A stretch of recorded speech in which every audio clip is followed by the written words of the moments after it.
Today we are going to take a look at the mainline diesels on my layout. That's coming right up.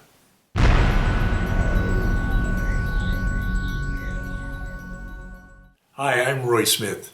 In today's video I want to talk to you about the modern mainline diesel locomotives that operate on my layout.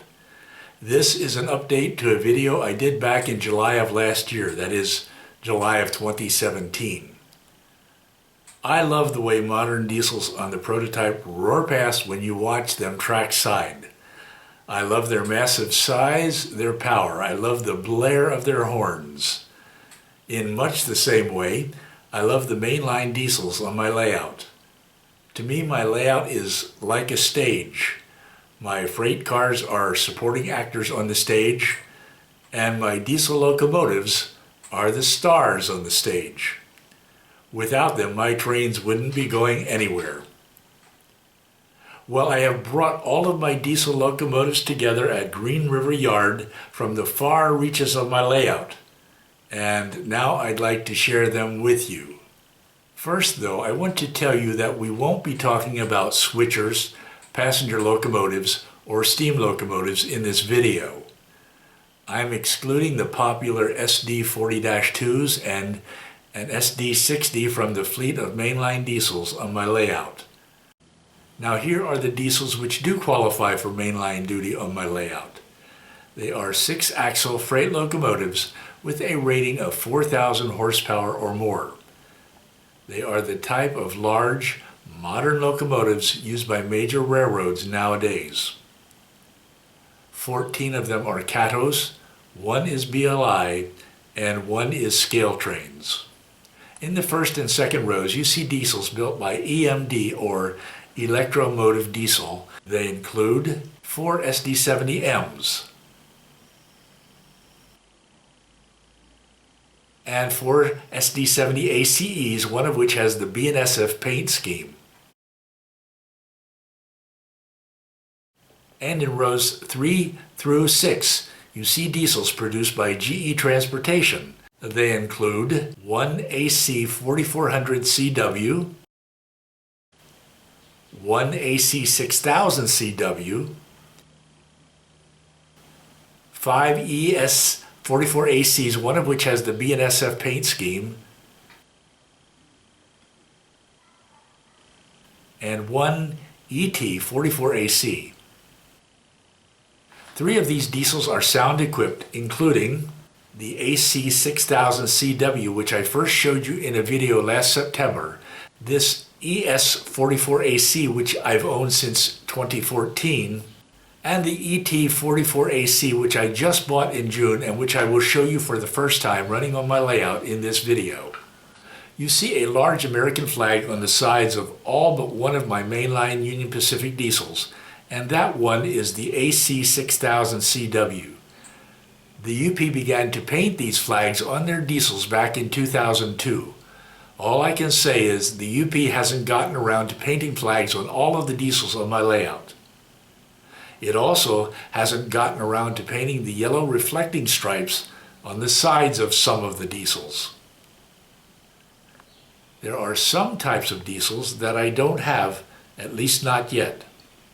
For example, I don't have a single SD90/43 Mac. But let's take a brief look at each of the 6 types of diesels that I do have. First, the SD70M. EMD introduced the SD70M in 1992. It was rated as a 4,000 horsepower locomotive. In 1999, the Union Pacific ordered 1,000 of them in an effort to replace its aging SD40-2s. This was the largest purchase of locomotives in U.S. history. The UP subsequently ordered 500 more of them. Nearly all of the UP's SD70Ms are still in service. Next, the SD70ACe. EMD introduced its SD70ACe in 2005. Essentially, it is an updated version of the successful SD70M. It is rated at 4,300 horsepower. The Union Pacific bought nearly 700 of these units. In 2005 and 2006, the UP introduced its Heritage fleet, and it did this by painting 6 of its SD70ACes in color schemes of railroads it acquired since the 1980s. I don't have any of these Heritage units, at least not yet.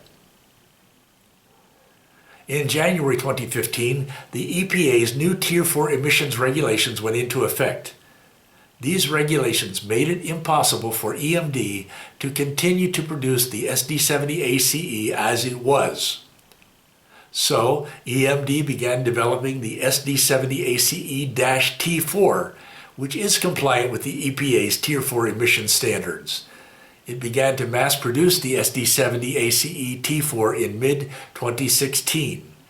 I believe the UP is the only railroad that has purchased the SD70ACe-T4 so far, having bought 88 of them.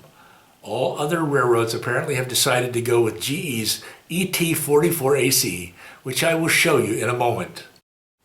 Alright, let's move on to diesels produced by the GE Transportation Division. The first is the AC4400CW.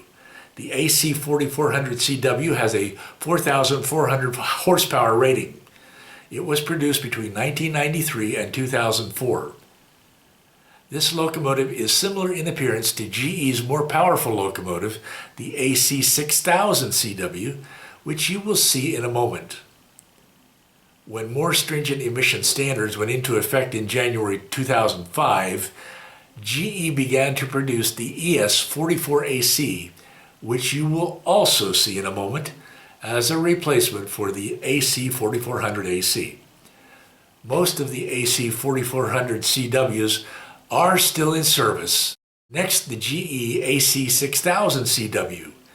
In the mid-1990s, large numbers of 3,000 horsepower locomotives were approaching retirement age. That's when GE anticipated a market for 6,000 horsepower locomotives that would have allowed railroads to replace their aging 3,000 horsepower units on a 2-for-1 basis. So it introduced the AC6000CW beginning in 1995.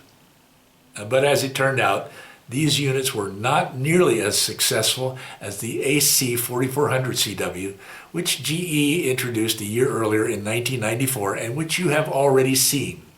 Next, the ES44AC. The ES44AC has been an arch rival to EMD's SD70ACe. It is the most prominent diesel on my layout. It is rated at 4,400 horsepower. GE began to build it in 2004 as a successor to the AC4400CW. The ET44AC is the latest offering in GE's Evolution series. GE began to produce it in 2015. It is rated at 4,400 horsepower. It is GE's first Tier 4 emissions-compliant locomotive, and as such, it is intended to replace the ES44AC. Now, as promised, I want to show you my latest acquisition, the Scale Trains ET44AC equipped with lock sound DCC, running on my layout. Here it is.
Well, that's what my fleet of mainline diesels looks like.